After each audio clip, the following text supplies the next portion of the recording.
Good morning. Welcome to AUC campus and to Oriental Hall in a historic week for the university that witnessed the kickoff of our centennial celebration on February 9th. This academic year is also very special for the school, where we celebrate 10 years following its rebrand as a School of Business. For 72 years, we've been given courses and programs and degrees, academic and executive development programs, but as of 2009, we've been rebranded as the School of Business. So as you can see, this year is an extremely special year for us. On this occasion, the academic year 1920 and 2021 will witness a series of seminars, events, concerts, workshops on different issues, and we're very pleased that this event actually kicks off the school's year of celebration.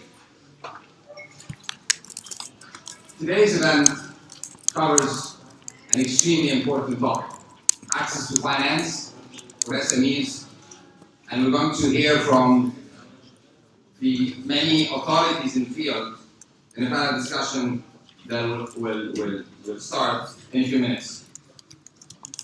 We as the School of Business, we are extremely honored to co-organize this event with the International Monetary Fund and the Economic Research Forum.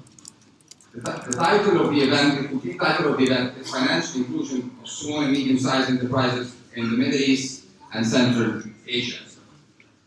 We're also very happy that a report that covers the subject will be launched, and you probably already saw a copy outside, that covers important elements on that topic, including why SMEs need financial inclusion, scaling up bank credit to SMEs, potential role of alternative financial channels, and policy strategy in unlocking the SME financial inclusion and potential. These are just among the topics that are included in the report. Surely that topic is extremely important for Egypt as well. In general, SMEs are by far the largest contributor to employment and a driver for growth. According to the World Bank, foreign SMEs contribute up to 60% of total employment, and up to 40% of national income, especially in emerging economies. These numbers are significantly higher when informal SMEs are also included, and as we all know, the informal, underground, whatever we call it, economy in Egypt is substantial. The financial inclusion of SMEs is at the core of the economic diversification and growth challenges many countries are facing, particularly in the Middle East and Central Asia. High youth unemployment in the Middle East and Central Asia, coupled with low levels of, for example, female entrepreneurship, severely affect the region's prospects for sustainable and inclusive growth. Creating jobs for young entrepreneurs remains the key challenge. The national evidence shows that greater SME financial inclusion leads to higher employment generation and absolutely a drive of economic growth. In line with world averages, SMEs represent about an overwhelming majority of all registered companies in the Middle East and Central Asia, according to Blanche. Access to finance is one of the greatest challenges facing SMEs, but it's not the only one across the globe, and particularly to our region. SMEs in the Middle East have the largest gap in financial inclusion in the world. According to the World Bank Enterprise Survey, comparatively high percentage of firms in the MENA region access to credit as a major constraint compared to world averages. If I focus particularly on Egypt, SMEs employ the majority of the workforce, around 75%. It accounts for 80% of the national gross domestic product. Many women are included, which is a good sign, but 90% of the volume is also related one way or another. If you go to the micro, that are related to family businesses. In January 2016, an attempt to promote and improve inclusive growth and employment the Central Bank of Egypt launched an initiative to support increased lending to SME, and we're going to hear about this during the panel. More recently, the nationwide plan for financial inclusion is adding a complementary dimension to the efforts to enhance SMEs finance. In Egypt, survey data shows that only 50% of SMEs deal with banks and benefits from improved access to finance. From the SME's point of view, it is more difficult for SMEs to obtain financing from banks. Ironically, banks often prefer to extend credit to large corporations as they are considered, obviously, less risky. So we have that debate, and we have that sort of standing off that absolutely needs to be resolved and handled to be able to help SMEs sort of reach their absolute potential. With greater extension of credit to SMEs, the banking system's financial stability may actually improve since banks can better diversify their credit portfolios. Obviously, digital solution and mobility also offer an opportunity for the untapped community, which is huge, of SMEs to also access finance. Last few words about the school itself and its role in that. 4 specific dimensions. As a school starting in 2008, we've been trying to extend our services not just to the school students or the university students, but also for Egyptians at large, through workshops, through seminars, awareness sessions, and so on the importance of SMEs and the legal, regulatory, mentorship, finance requirements that can help them be less risk averse and actually not wait for an employment or public sector position, but actually venture into a space that can definitely help them, their careers, but also can help the economy. On the digital side, we launched last year a knowledge platform that is called Business Forward, and primarily that is focused on the importance of the elements, the primary elements in the economy, the challenges they face, the opportunities, hearing from the thoughts, the ideas of different experts in Egypt and from around the world, and obviously SMEs always feature on the top of those issues. Seminar like this one is always extended to the larger community. I'm very happy to see many friendly faces and also people who come often here to share with us the thoughts, the ideas, their own perspectives on issues that are all important to us and to Egypt. And finally, executive education, where we reach out to many countries in the region, but also across Egypt to increase awareness on issues that are important to Egyptians and to Egypt at large. Finally, to put it in a simple form, SMEs are a critical and invaluable platform in creating jobs and in driving the economy. Yet, it needs not just financial inclusion, but it also needs the proper, seamless, enticing platform, regulatory environment, awareness, education, and again, as I said, financial inclusion. Thank you again for coming today and for sharing with us not just this seminar, but also those special moments in the history of the school and the university. And now it gives me great pleasure to welcome Dr. Jihad Azur, the Director of the Middle East and Central Asia Department at the International Monetary Fund, where he oversees the fund's work in the Middle East, North Africa, and Central Asia. Dr. Azur served as Lebanon's finance minister from 2005 to 2008, and before that, he held several senior positions with McKinsey and Booz, and he was also a managing partner at the investment firm Investment Partners. He has a number of publications, including books and journal articles on economic and financial issues. Please welcome Dr. Jihad Azur.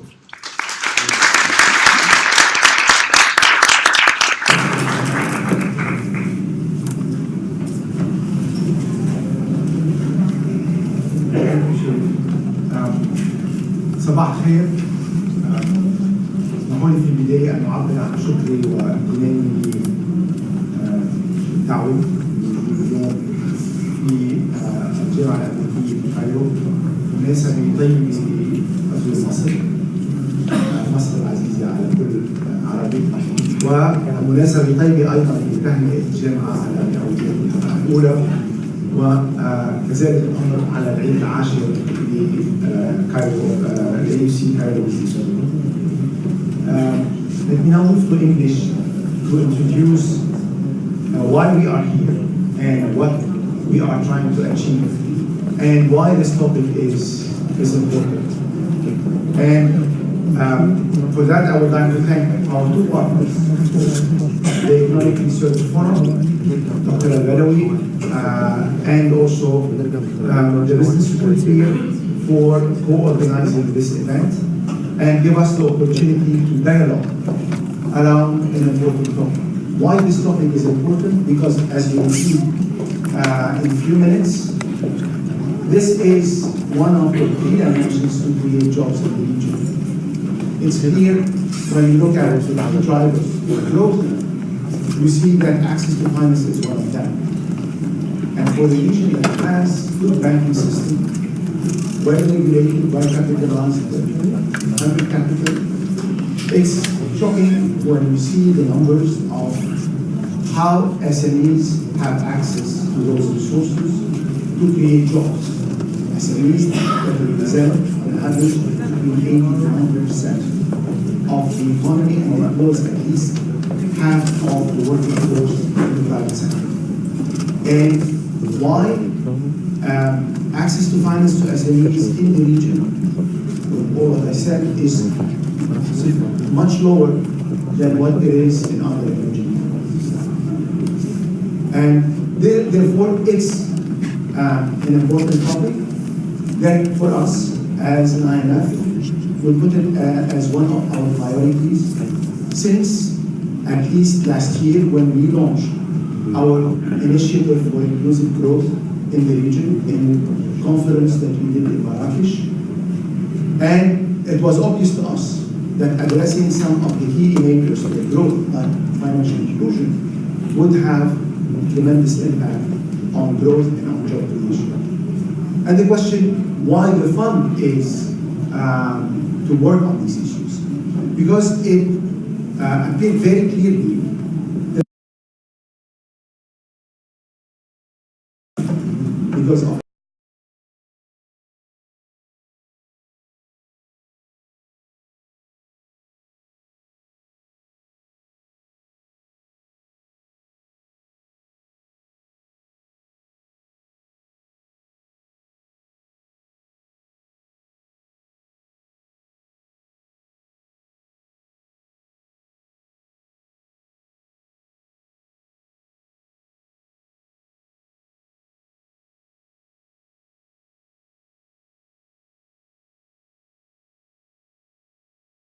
as well as also market issues. And the second question is why now? And why we are launching our report here in Egypt. Why now? Because people of the region are aspiring to better life and aspiring to address the unemployment issue, which is, especially for the youth, is among the highest worldwide.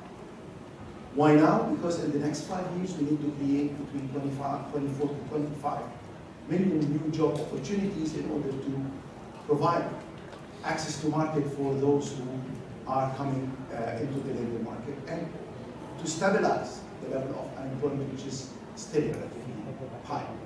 Why now? Because failing to address additional access to finance will not allow the region to prepare itself for its future, especially that technology is becoming more and more a defining differentiating factor between countries as well as also between continents. And therefore, it is an important topic. It is a topic that requires a multidimensional approach, and this is how we did it. We worked with our colleagues at the World Bank, IFC, EBRD, our regional colleagues with the Arab Monetary Fund, as also we consulted the private sector. What we are going to present today is a step. Is a step that, as part of, I would say, a wider agenda that we have for these issues, we will present in a few weeks at the Arab Ministers meeting another paper on SMEs. And we will continue the collaboration.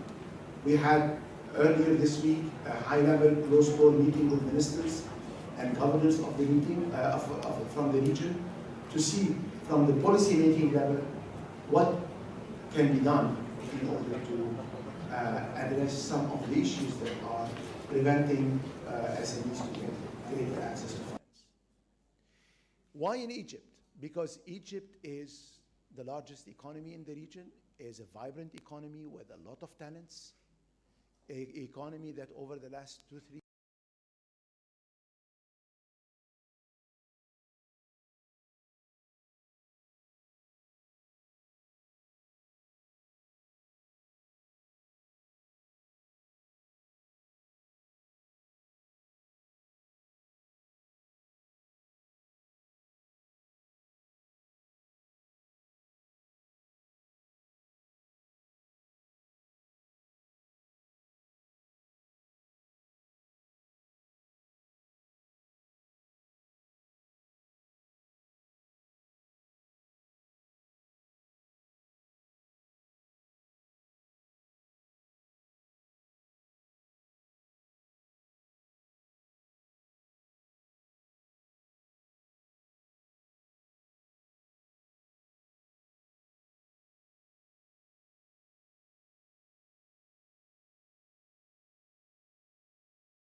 is available outside.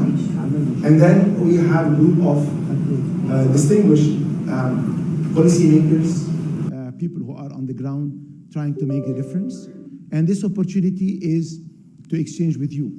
We are in a nice setting, close to each other. Therefore, it's going to be more an exchange, not a lecture.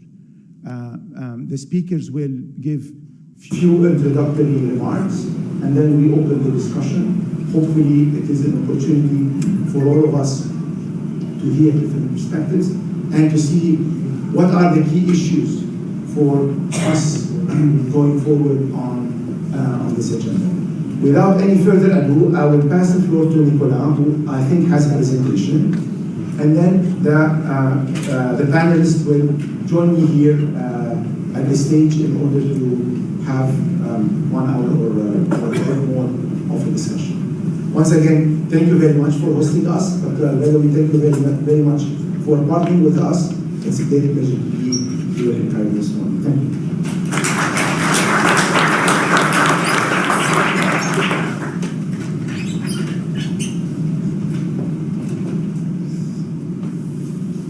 Good morning, everyone. Thank you, Jihad.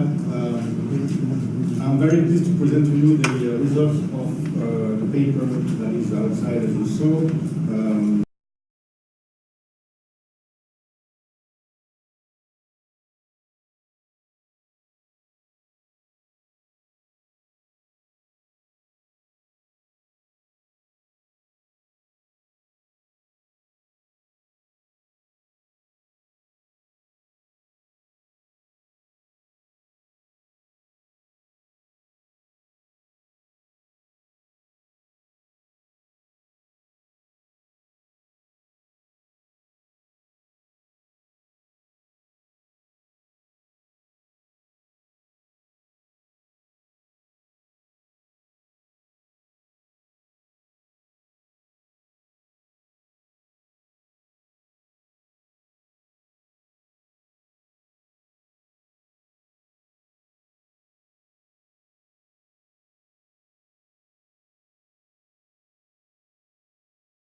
Three key messages we got from this are the following. SME access to finance is comparatively very low in the region.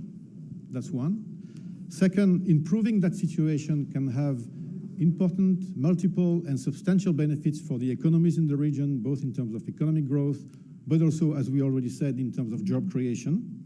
And third, as also we heard already, addressing that issue takes somewhat of a holistic approach. You need to have a comprehensive thinking about your policies that support SME financial inclusion. There is no magic bullet. That's the key message. So let me quickly go over these messages and give you a few more some more information.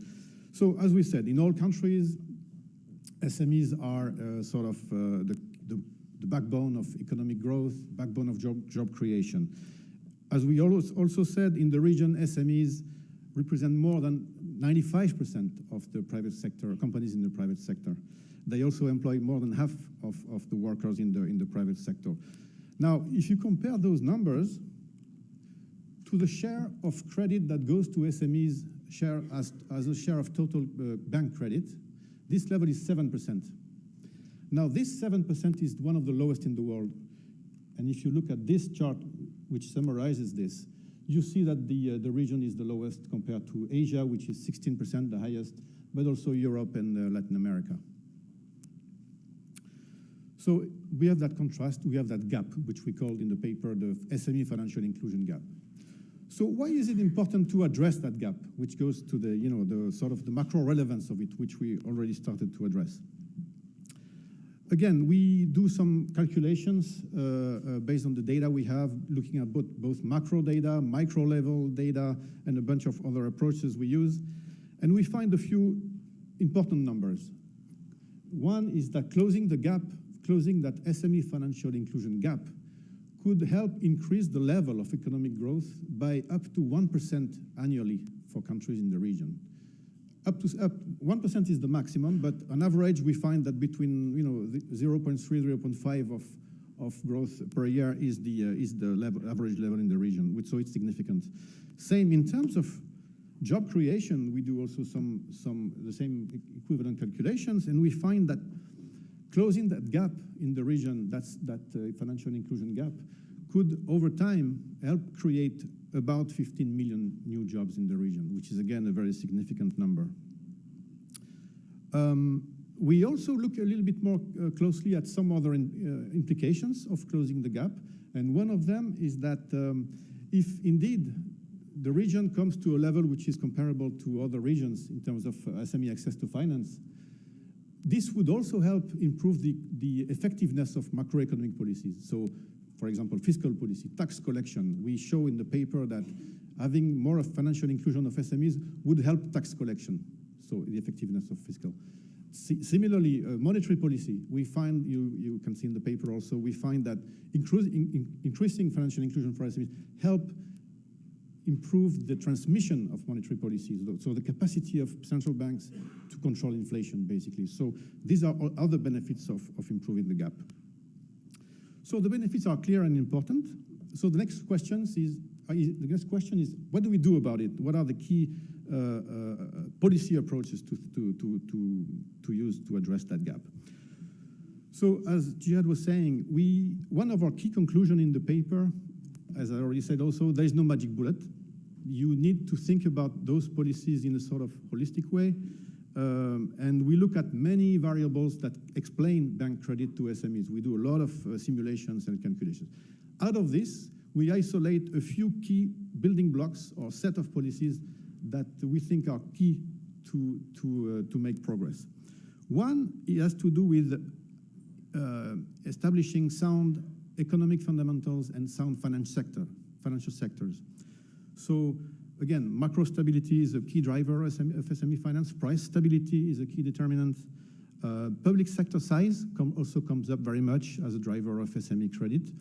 Here, the reasoning intuitively being, of course, that if you have too big of a public sector, that may crowd out the availability of financing for the private sector. So there are cases where that's an issue. Competition in the financial system also comes up as a big variable explaining bank credit to SMEs. So that was one, the sound fundamentals in the economy and the financial sector. Two, strong institutions. So this has very much to do with the quality of the financial supervisory environment for banks. You need sound banks to lend to SMEs. SME is a risky asset class, so banks have to be able to manage the risk properly. So that takes obviously efforts from the banks, but also from the supervisor to encourage that. Control of corruption comes up as a big variable also in terms of strong institutions, governance, and corruption. And again, competition, but now at the broader level. The competition in the broader economy, not just the financial system, but also, the opportunities for SMEs to compete, basically, to have a level playing field in the economy to compete.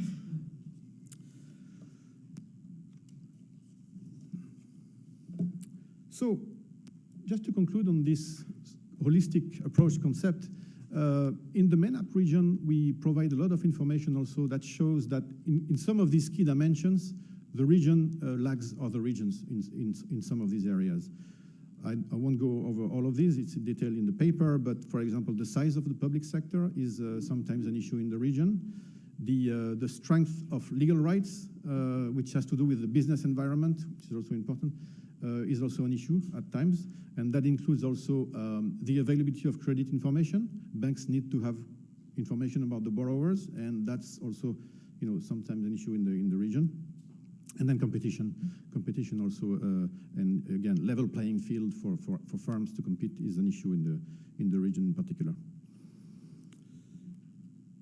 So, coming back to that point, no magic bullet. There is a need for countries to consider all the dimensions that I talked about, so macro stability, institutions, and business environment. The point here is really that each country should look at all these sort of spectrum of policy dimensions and think about what are the key areas where I need to make most progress, and so that helps prioritize and put together a roadmap for improving on the SME financial inclusion. As opposed to this, partial approaches we think may not suffice to really do or get meaningful, safe, sustainable SME finance to develop. Partial approaches could be focusing solely on public guarantees, for example, public credit guarantees to SMEs, or focusing solely on fintech solutions. Maybe, it's not like you take one piece and you put all your hopes into this. You need to really step back a little bit and to consider the full scope. In passing, we also look at alternative solutions to bank credit, which is mostly the focus so far. And we think there are two alternative avenues to help, again, SME financing. These are capital markets, first. So capital markets can help mobilize and allocate resources to SMEs. We have a lot of experiences in the world for that. We have, for example, equity market segments specifically designed for SMEs that exist now in the world, also in the region. Saudi Arabia, for example, has introduced such a market segment, and that's a promising area, which obviously, like everywhere, needs to be developed. The other alternative channel that we try to review and cover is fintech. Now, of course, fintech is a very broad concept. Everybody talks about fintech. Fintech covers a lot of things. But in terms of SME finance, we think about it in terms of perhaps two ways that it can help. One way is to help facilitate the bank credit to SMEs. So basically, help address some of the things we talked about already. One obvious way is information. Information that lenders need from borrowers, so credit scoring, credit information, fintech can help a lot for that. But also information that borrowers need from banks, in the sense that borrowers need to know what are the products available in the marketplace, what is Bank X and Y proposing in terms of product, conditions, terms of lending. So again, here fintech can help, and we see experiences where fintech does help in these areas. And again, in the region, we have interesting developments in fintech area, in Egypt, Jordan, Lebanon, UAE very much. We're going to talk about it with the panel. So again, this is a promising area. But again, these new alternative segments necessitate their own ecosystem, so to speak, in terms of legal, regulatory environments. So another way to think about holistic approach to develop. Okay, so let me conclude. What about how the fund can help, the IMF can help in this area? So in general, financial inclusion In general, financial stability and development is part of our mandate very much, because it has to do with stability of the economy, it has to do with financial stability, which is at the core of what we do. But I think financial inclusion is increasingly becoming a core part of that mandate because of all what we just said, basically. And so we are trying to introduce this very much in our policy dialogue and how we support our members, which increasingly themselves are, of course, aware of this, and introducing financial inclusion strategies. So we want to position ourselves in a way that we can support these efforts, which are really growing across the world and in particular in the region. So a lot of, if you look at our staff reports at the IMF, you will see increasingly us covering those issues in terms of credit information in Côte d'Ivoire, Kyrgyzstan, we have increasingly this now. Financial sector competition, also conditions for that in Malawi, we have addressed this in our Malawi staff report. Market financing alternatives in Spain, we have focused on this in the case of Spain recently. And demand side factors, financial literacy that I didn't mention, which we address also in the case of UAE. So we're trying increasingly to do that. We very much hope that the sort of framework that I just presented to you will help us bring to the discussion a more structured, or again, holistic policy considerations that will help us better help our members through our advice. Last point I would make is we are not the only ones. As Jihad was saying, we are doing this in collaboration with a lot of other international organizations, regional organizations, and we hope that such a framework can help us put things into music in a way that is most helpful to our members. Okay, I'll finish here. Thank you very much.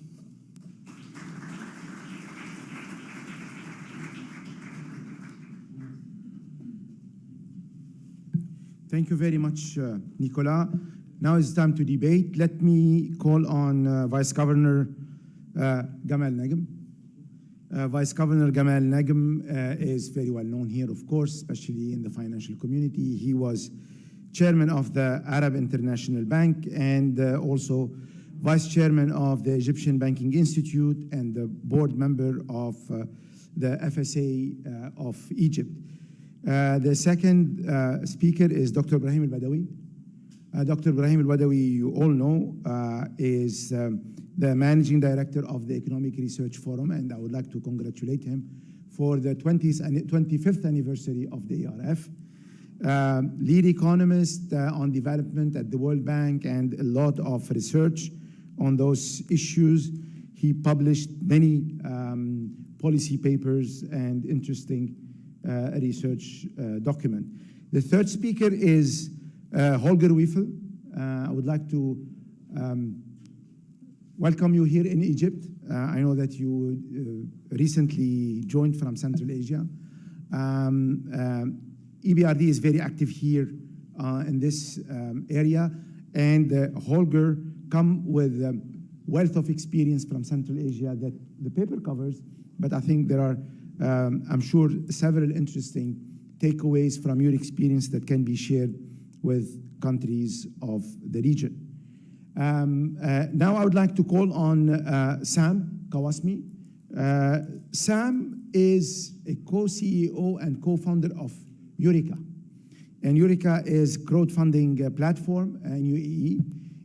This is the dimension that is growing in this business, which allows startups and SMEs to access finance through capital and through equity financing, both in terms of VC and PE. And UAE is one of the platforms that is positioned for this industry, and I'm sure with Sam we will have some insights on these issues. The last speaker is the one who is doing the business and the market, Dante Campioni, CEO of Alex Bank since 2015, and he is working on achieving the target of 20% finance to SMEs. He has a wealth of experience from Medio Credito in Italy and very much active in financing SMEs, and he has a long experience on the issues that SMEs face. The way we're going to work, I will give, for introduction, the floor for the speakers, And as I said, it's not going to be one way. Please feel free as soon as we have the first round, if you have questions or if you have comments, to chip in. And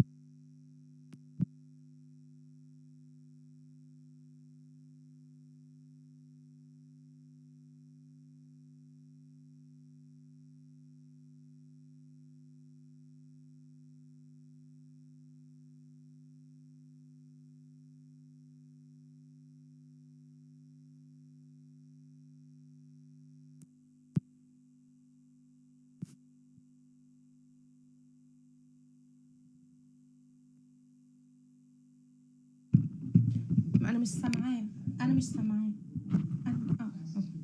طيب أنا آسفة معلش كان في عطل في الكهرباء. طيب لقد حددنا مستهدفا لتمويل المنشآت الصغيرة والمتوسطة في القطاع الخاص بنسبة 20%. وأريد أن أسأل حضراتكم سؤالا: هل أنتم راضون عن الاستراتيجيات التي وضعتها مؤسساتكم؟ وما هي المسائل والقضايا الأساسية التي يمكننا الاستفادة منها من منظور الهيئة القائمة على تنظيم سوق المال مثل البنك المركزي، وطبعا مع كل القضايا التي تتناولونها، وطبعا لديكم استراتيجية جديدة قوية. that you would see adapting or changing. Thank you very much. Thank you, Gihad. Actually, I would like to thank Gihad and thank the American University to give me the opportunity to be here today. In order to answer your questions, I would like to focus more not on the policies. I would like to focus on key success factors. How to have key success factors to be achievable, to be doable, and to be implemented across the existing environment. This is very, very important. I believe the key success factor for our case is the commitment. Commitment should come from the highest level within the country. And in our case, we have the commitment from the President, His Excellency Abdel Fattah el-Sisi. Number two, which is the coordination and the cooperation between the different bodies and ministries, concerned ministries within the country itself. And this presented through the micro, small, and medium enterprises development agency. This agency is headed by the Prime Minister, and membership is Ministry of Finance, Social Solidarity, Investment and International Cooperation, Planning, Local Development, Youth, and Deputy Governor of the Central Bank of Egypt. This is very, very important. Because actually, if you look to the problems and obstacles that the SMEs are facing in the country, it's diversified across all these concerned parties. Therefore, it is very, very important to have one body is responsible for all concerned issues that might come from SMEs, and to be headed by the Prime Minister, what we call it national framework. This is just very, very important. Number three, which is the communication. Communication is very, very important too. The communication at the level of the business and the banking side and the concerned bodies. This is very, very important. And then to comes to people, whether at business side or banking side, because actually it's very important, and we need to change mindset within the banking sector itself. Let's agree that as Nicola mentioned, that the risk embedded in SMEs is higher than the larger corporate.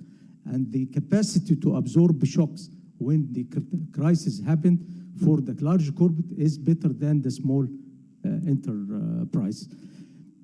Therefore, people and the changing mindset, training is very important to the business side in order to be bankable and to know exactly how the bank's needs, what is the minimum required that the bank would like to see and receive and know from the customer in order to deal and give credit facilities. IT is very, very, very important to have. IT is very, very important to have fully dedicated platform at the central bank and at the commercial banks, fully dedicated. I mean, fully dedicated. They do not do anything unless SMEs. This is very, very important. IT in order to facilitate, because actually at the end you are dealing with micro and small and medium enterprises. Therefore, the cost is very sensitive for these type of companies. Therefore, IT is automatically will help in saving and reduce the cost of transaction. Then we'll come to risks. This is very, very important because actually, and based on historical information and based on my experience from the commercial, I came from the commercial side, the banks are not willing and reluctant, most of banks, or all say many banks, specifically international banks, are not willing to deal with startup companies, for example. And I am still remembering when I was working in the commercial side, the first regulations don't deal with startup companies. It's for, impossible to introduce such companies to the bank. Therefore, risk is very, very important, and we work it. It's very important to have I-score because actually you are dealing with small and micro finance. Therefore, the behavior is very, very important rather than the large corporate. Large corporate, yes, the qualitative items and the impact is important, but the weight is less than the quantitative. Vis-a-vis the micro and the small, the qualitative is most important and the behavior is most important. Therefore, you have to have detailed I-score, detailed as you have to, and we are working currently for our example, we are working with I-score in order to establish the first grading model for micro, small, and medium enterprises. This is very, very important. Another thing which is related to the risk, the KYC. We knew exactly the FATF requirements. What's the FATF requirements and the related of FATF requirement and KYC and the impact on the de-risking.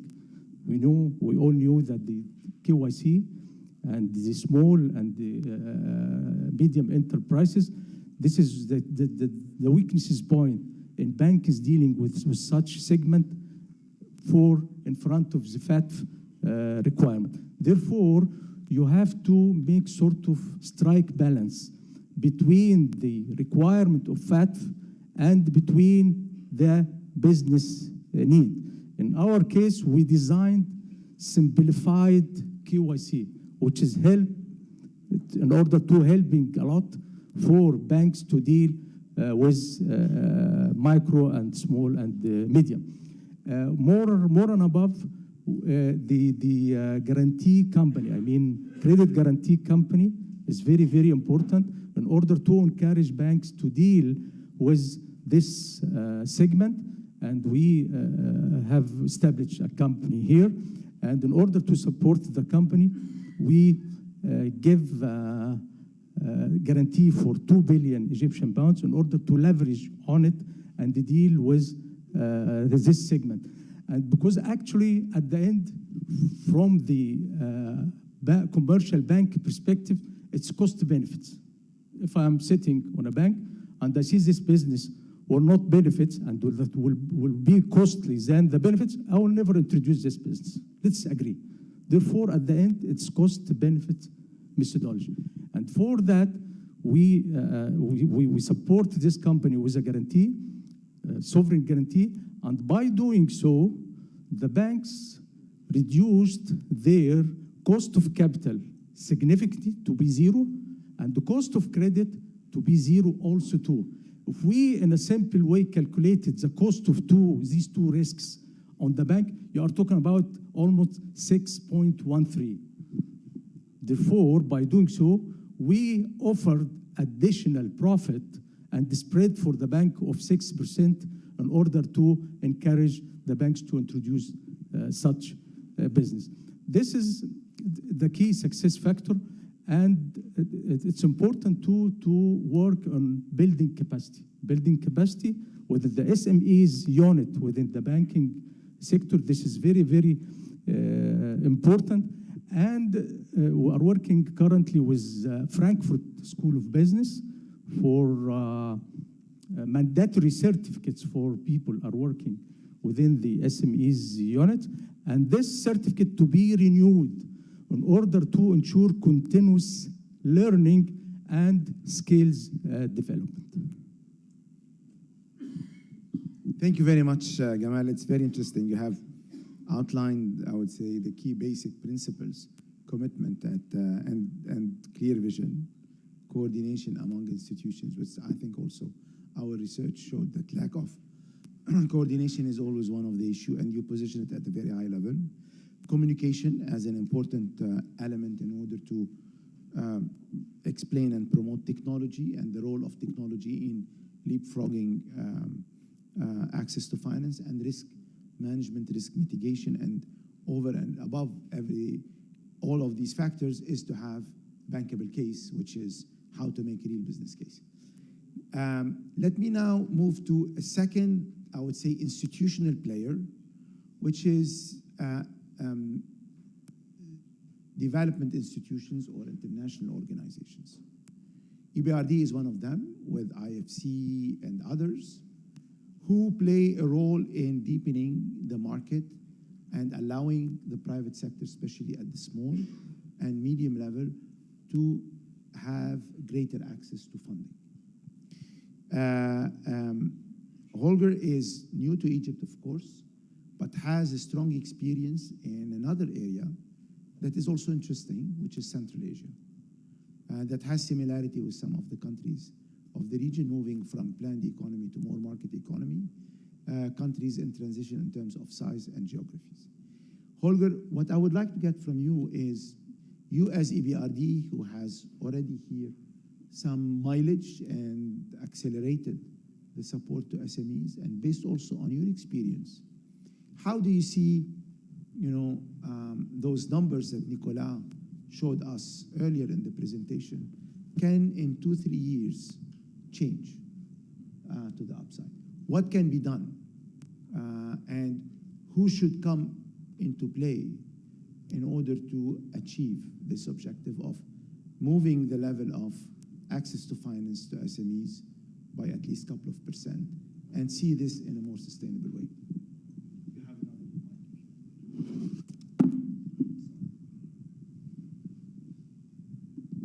Are we on? So first of all, let me thank you on behalf of the EBRD, of course, for the invitation to attend this event, both to the IMF and, of course, to the American University of Cairo. Yes, I'm new to the region. It's actually my first day in Egypt, but that doesn't keep me from talking a little bit about the Middle East and the North Africa region that I'm going to head for the next couple of years. I think the takeaways from the research, and let me compliment Nicolas for this report and Dr. Ibrahim, are quite strong and quite clear. The conclusion that has been made in this report in terms of a concerted approach of all development players, a multifaceted and a multi-layered approach to a quite difficult, actually, problem in terms of how can we support small and medium-sized enterprises going forward. By all means, the EBRD does not claim to have the silver bullet found, or the magical bullet, as Nicolas is calling it, but we are part of the system, and we are part of the international development actors that would like to address a couple of these shortcomings. Yes, and 7 or 8%, as we found out from a recent research from the World Bank and the Union of Arab Banks, of only accessing finance in our CEMED region is quite an astounding number.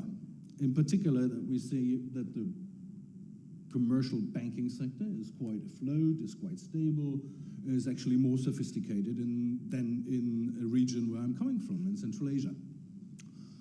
So what can be done? From EBRD perspective, yes, we're talking fintech. Yes, we're talking about regulation. Yes, we're talking about MESMEDA that Gamal already mentioned this morning as well, and how to institutionally help on this level. But more so, and I think ever more important, is to look at the demand side and the supply side alike. And this is why we're launching, for example, or having launched already a Women in Business project in Egypt 2 years ago and in Morocco last year, and we're going to actually launch one in Tunisia this year, where we combine partner financial institutions lending to the target group, providing technical assistance to partner financial institutions in terms of how we can mitigate the risk or how we can actually change this perception of a slightly higher risk layer within the economy through actually better processes, not only through credit scoring, psychometric testing of potential customers, but as well in terms of how can we actually look into the cost benefit, something that Gamal very much mentioned this morning. How can we use intelligent approaches in terms of and digitalization in terms of making the equation a little bit more attractive for banks? Going away from, and this is maybe one of the shortcomings that is alike in both of the region, is going away from collateral-based lending in a sector towards a cash flow-based lending. And this enabled by technology, by digitalization, by data, intelligent use of data, I think is one of the key areas that we would like to focus on. But at the same time, we see, okay, it's not only the banks lacking actually the appetite to approach this particular segment of women entrepreneurs, but it is as well the aspects of the demand side. Why do women not request more credit? And how can we help women to actually obtain better credit?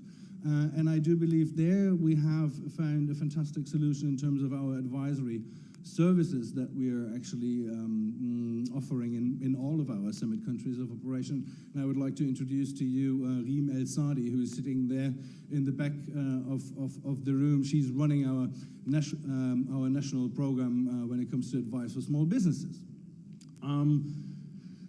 We're helping there in terms of financial literacy. Nicola already spoke about this a little bit earlier.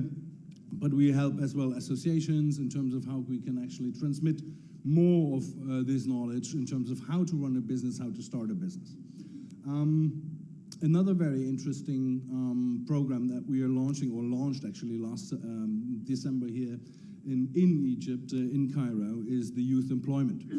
So yet another very interesting and very important layer of the economy, having been neglected for quite some time. And in particular here in Egypt, with 1 million new entrants into the labor force each and every year, I think we need to concentrate on small and medium-sized enterprises in order to actually provide these opportunities for this particular age group within the economy. It would be a shame if we did not make use out of this particular dynamic layer, which can push the economy forward. So here again, we are trying to work with small and medium-sized enterprises, in particular micros, through microfinance institutions, but as well are trying to work with medium-sized companies who can potentially create an offer and educate these young people on the job already more. So this is a rather work-based learning approach. On top of this, we're working with the high net growth potential companies that actually create jobs. And these are the gazelles of the economy. These are startups that we are addressing, and here in particular in Egypt and in Jordan, we are working with Startup 500, with Misa Al-Khair, and with Falak to actually provide the financing through a venture capital fund, but as well the technical assistance in terms of how we can strengthen the ecosystem of venture capital here in Egypt and Jordan, and soon to be in Tunisia, but as well in terms of, okay, how can we actually form these young entrepreneurs and help them actually grow and accelerate their growth. That all being said, I think both of the regions are not so super different. I think there are common traits. There's a lot of state involvement. There's a lot of quasi-state actually economy that we're running. And yes, I think that is one of the other very important points to be addressed going forward. Give the space to small and medium-sized enterprises to actually grow and to have a fair and transparent competition within the markets they're operating. Thank you, Holger. It's It's very nicely complementing what Gamal started with. I have a lot of questions, but I'm refraining from asking them at this stage. To finish a bit, I would say the overview of the various perspectives. One of the questions that I will ask you is, this is a long journey, and it requires several steps to lead to a situation where a small project becomes a startup, and startup to grow, and for those who have invested in the company in terms of equity or debt will reach the destination. I have questions on how we manage, I would say, this growth path. Let me now move to the perspective of the supplier of financing. And we have a representative of two categories. One is the traditional one, the lending one, which is what Dante here is at, I would say, the forefront, helping SMEs and setting aggressive targets for that. And then with Sam, we will go over a nascent industry in the region, which is provider of capital, not part of the friends and the family, but investors who are willing to come and risk their funds in new ideas. Okay, Dante, you are here. You've been here for a certain number of years, coming from an economy in Europe where SMEs are at the hardcore of the growth model. How you see your experience here? What are the issues that you are struggling with? How you are going to achieve the ambitious targets that you have set? Don't you see that going fast could create additional risks on the sustainability of those companies? Do you see the NPLs going up? How you can measure your experience so far? Okay, first of all, thanks for inviting me and here to share our experience. I would like also to come back 1 second because before was discussed about the need to adopt an holistic approach. And I would say that in Egypt, I see strong this effort. So yes, we have aggressive targets in the field, but we can count on an environment that is also supportive. As Mr. Negme told before, there is a strong coordination among the authorities, and there is a strong leadership taken by the central bank that while has demanded a strong commitment to all Egyptian banks, has also put in place initiatives that are supporting these efforts. And I see these recipes as quite positive because these are, let's say, recipes that can be adopted in the region. For example,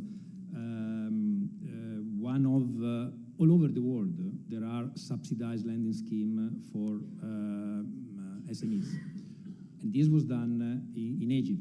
Of course, this is a solution, it is a local solution, and perhaps not the same solution can be applicable all over the region, but definitely this is an area where we have seen, especially in this moment where, as was discussed before, high inflation, high interest rate are discouraging the access to credit.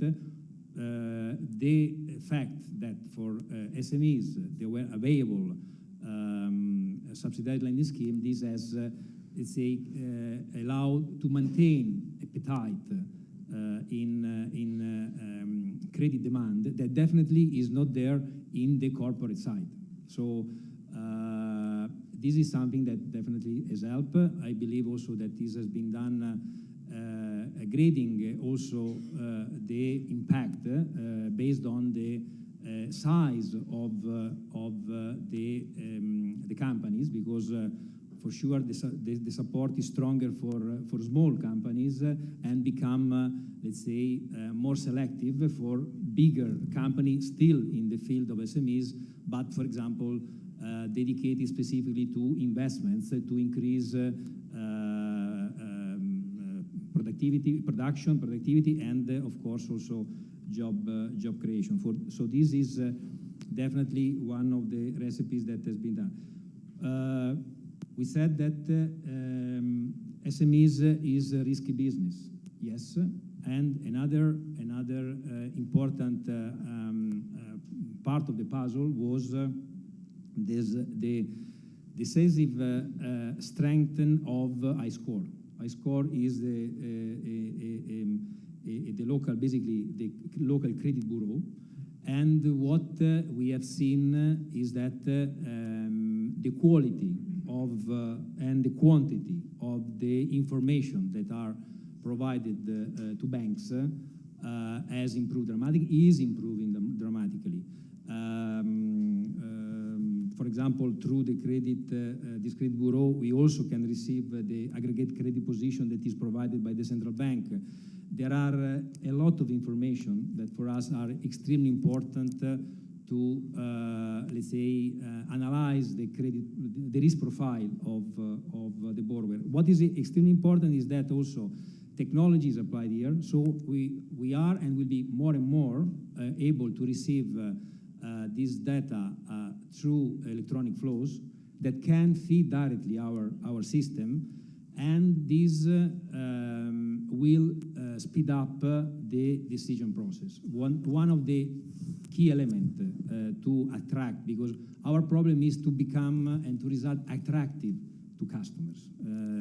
And the time to market here is extremely important. So having the possibility to have data, reliable data, in a workable way, we can aliment our internal rating systems. We can develop, as we did, rule-based concession systems. So I see this as a recipe that is extremely important, because this definitely increase the appetite for banks in approaching the segment, keeping the risk under control. So I don't see an increase of NPL here. At the contrary, we see a constant improvement of our risk profile, the risk profile of our portfolio.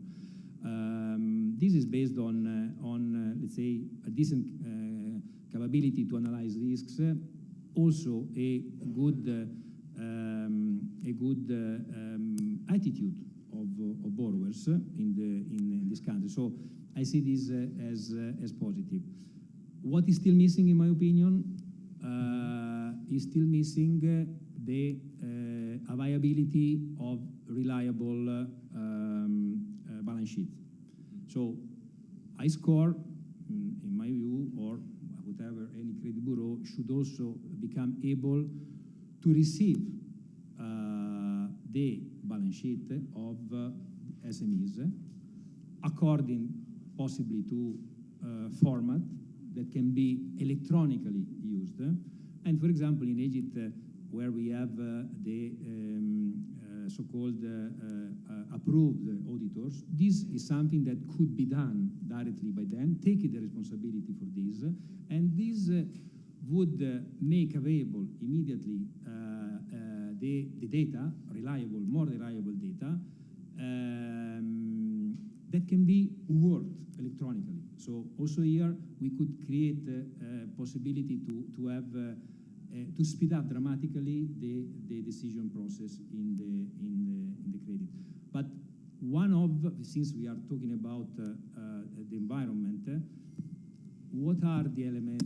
One of the elements here is that just a portion of micro and medium and small enterprises have joined the official economy.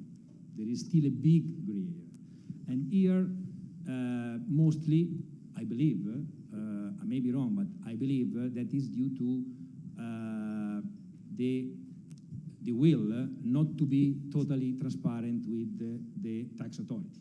So another element that is extremely important, also because this is present in many countries, is a specific taxation regime for SMEs that can encourage them to become more transparent and so be willing to disclose better data. I know that there are law discussions, so I know that also Egypt is facing these. Of course, are quite delicate elements that so it takes time, but I know that. But this will be a strong enabler for all the rest and to improve the overall environment for the lending to SMEs, I believe. Thank you very much, Dante. Sam, you represent the other, I would say, the other flip of the coin, which is still in the region in its first stage of growth. But also you come from a place where technology is playing an important role. And several speakers mentioned the importance of technology in addressing certain weaknesses in the value chain, if I may say, of providing access to finance.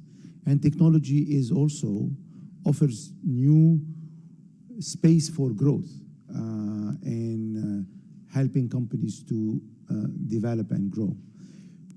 Based on where you sit, which is in Dubai, and based on your experience, how you see the equity financing is helping and how you see its potential, where technology you think is going to be more used going forward in the region in helping SMEs to get access to finances and in a comprehensive way and a continuous way over time. Well, thank you.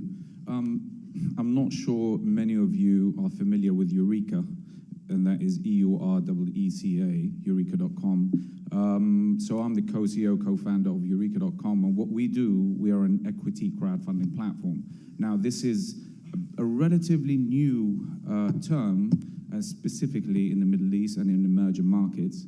What equity crowdfunding is that we're basically a platform, an online platform that allows entrepreneurs to raise expansion capital via the platform in order for them to expand and grow in exchange for selling equity in their business. And we allow investors, retail investors, institutional investors, to participate and own equity, own shares in their business. And the good news is that this is now available to us. So in other words, we are democratizing the world of finance. We allow people like you and I to participate with as little as $500 in a business, and there's no maximum to invest via the platform. You end up owning shares in the business. So it seems to me, through the discussion that we are having here as panelists, that we tend to solve one of these issues. We connect investors with entrepreneurs, and we allow for them to invest in the business, provide them with that expansion capital. So we launched Eureka about 7 years ago, and Eureka, the biggest challenge for us back then was, and still is regulation, right? Because if an investor was going to invest via the platform, they need to have the reassurances that these guys are not cowboys, right? So regulation is absolutely crucial in any country, and this is step number one that we face as a challenge in order for us to launch the business. And what happened to us 5 years ago, after, I want to say, years of dialogue with 8 or 9 regulators globally, and they vary from high-tier regulators all the way down to medium and low-tier regulators, is that we got regulated by the UK's FCA. And we were the first non-UK equity crowdfunding platform to be regulated by the UK's FCA. That is a catalyst, or was a catalyst for the business, because that license allows us to passport it into 22 different jurisdictions around the world, because the UK is considered as a high-tier regulator globally and is well regarded. So very quickly after that, the Malaysian Securities Commission out of Malaysia, they identified that one of the mechanisms, and rightly so highlighted by Nicolas, is equity crowdfunding and fintech in general, and to provide access to entrepreneurs and to SMEs in order for them to lower unemployment rates in that country. So they got in touch with us and they wanted to regulate equity crowdfunding in Malaysia to lower their unemployment rates. We were assisting, helping as industry players, as pioneers in this industry. We were helping them write the equity crowdfunding law in Malaysia. They put that in front of Parliament, it passed, and we got the license as a result. So Malaysia acted for us as our second license and our Southeast Asian hub, so to speak. And then we branched out our license from the UK into Holland because we identified at the time that Holland, from an entrepreneurial ecosystem, from an entrepreneurial perspective, is very suitable for us to be our European hub. And by the way, Germany and France at the time weren't touching the product, at the time I'm talking about. Now the situation completely changed. And we got regulated by the Dutch AFM. And after 4.5 years of dialogue with our own regulator back in Dubai, we got regulated by the Dubai Financial Services Authority in our own backyard. The reason I'm telling you our path in terms of regulation is because that was the #1 challenge that we faced as a fintech business and as an equity crowdfunding platform, so to speak, right? The #2 challenge that we face, and in order for this to perform like a hockey stick, and in order for us to lower unemployment rates specifically, apart from regulation, is the education, right?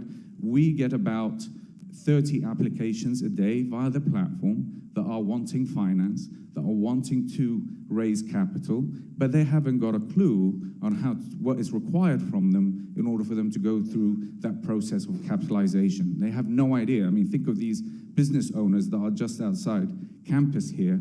They're considered business owners, and if they were to apply to a bank or to an equity crowdfunding platform or to a peer-to-peer lending platform, they have no idea how to put together a business plan or a financial forecast or evaluation. And we end up doing that educational element and that process that is quite challenging given the not so big or listed company balance sheet. We're a startup, right? So that requires a lot of man hours in order for us to educate them about the process. So what we're doing right now is basically we're videoifying this process in order for them to try and get a better understanding of what is required from them in order for them to raise capital. The third, I think, challenge for us is not just the educational element when it comes to the entrepreneurs, but also it is the educational element when it comes to investors. Investors are not aware that you are capable of making 20 to 50 times your money if you invested in an early stage business or in a thriving SME. They're not aware of that. What we typically know of, and that's a legacy issue because we're taught that through our great-grandparents and our grandparents, is that if you were to save an amount of money, what you should be doing with it is actually buy a property. That's the first thing they tell you to do. But there is absolutely no way that you're going to be earning 27% ROI on your business or on your property at all. If at best you are talking about 6 to 7% yield. So they are risky assets, absolutely, but the only solution here in order for this to literally reach a tipping point in the emerging markets is educating the investor to diversify their portfolio. So rather than put $10,000 in a business, what you should do is $1,000 or $500 in 50 different businesses. And that's what, according to the Kaufman Foundation, that provides you with, once you build a portfolio of businesses, that provides you with about 27% ROI on a yearly basis, subject to diversification. So I think to answer your question, these are the very elements I think that once you dig deeper into the actual ecosystem, it took us years to get regulated. The educational element is still a challenge, and I think from a policy-making perspective, these are the very things that need to be addressed both from the entrepreneur side, but also from the investor side. Thank you very much, Sam. I'm really, glad to see that each of the speakers brought a different perspective. Now it's time to sum it up and take a look as economists on how this is going to grow, where the demand curve is, where the supply is, what are the institutional aspects of that. How, as Nicolas said, and this study showed, this is an issue that connected to the macro management too. How all these pieces will fall together to create a virtuous circle and allow this, I would say, low-hanging fruit, which is through access to finance, increased growth and job creation in the region. You're the best to talk about that. Thank you, Jihad. Let me also take this opportunity really to thank the IMF for bringing us together with the School of Business at AUC to co-host this event. And in fact, the ERF being a regional research and policy and capacity building network based in Cairo and operating in the entire region, we're quite happy to be involved in such activities, and we actually look forward to mainstream and expand our collaboration with the IMF. And actually also we are quite privileged to be working with many colleagues from the AUC, and I can see quite many of them, including Dr. Diya Nuruddin, who leads our research on macroeconomic management and economic diversification. So we are very happy to actually be with you here. In terms of the question, I think I kind of agree that actually demand considerations are not really kind of exogenous. When you ask in surveys SMEs as to whether they have, for example, a line of credit, or applied for a line of credit, or they have used bank financed in order to finance investment, as suggested by the report, and many other surveys, including in Dubai, for example, where the financial markets are much more advanced. There is a very small minority that actually opted for bank finance. But I think thinking deeper, this is not really an exogenous factor. It's actually contained by some sort of, or constrained by some sort of like a low trap equilibrium that is imposed by the macro institutional framework. And I think in this context, I would really like to commend Blanchard and the IMF for this very interesting link to the macro, because I think this is very important. And I think perhaps we can think of maybe two reasons that can be considered exogenous. We have one paper done for Jordan at the ERF based on a survey that found the majority shareholders in listed companies in Jordan not to favor banks, because the majority shareholder, who usually will be the chairman of the board and perhaps maybe also the chief executive, would not like to subject he or herself to the rigor of supervision and so on. And maybe that's an important factor, maybe not, I don't know.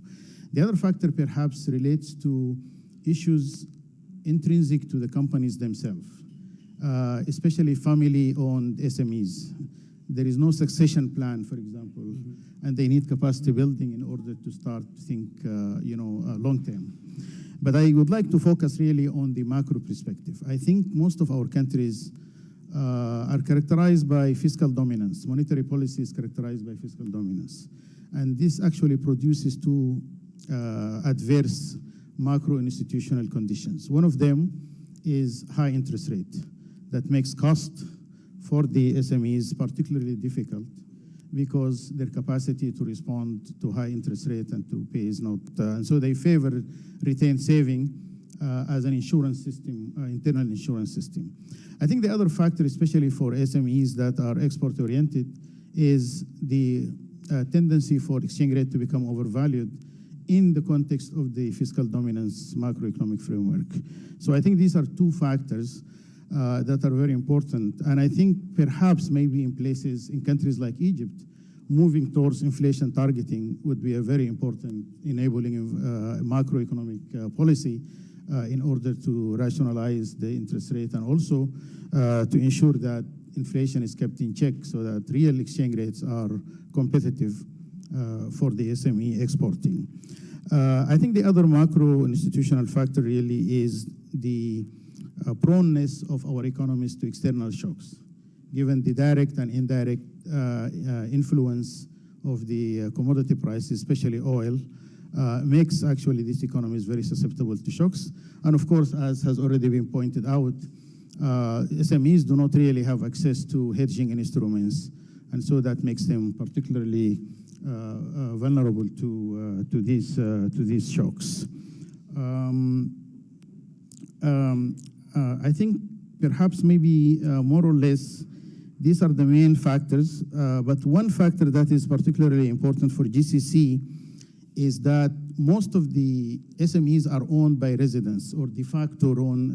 There is a law that nationals has to own about 50, but usually in a de facto sense, most of these SMEs, like in Dubai, they are owned by foreigners who are resident in the GCC.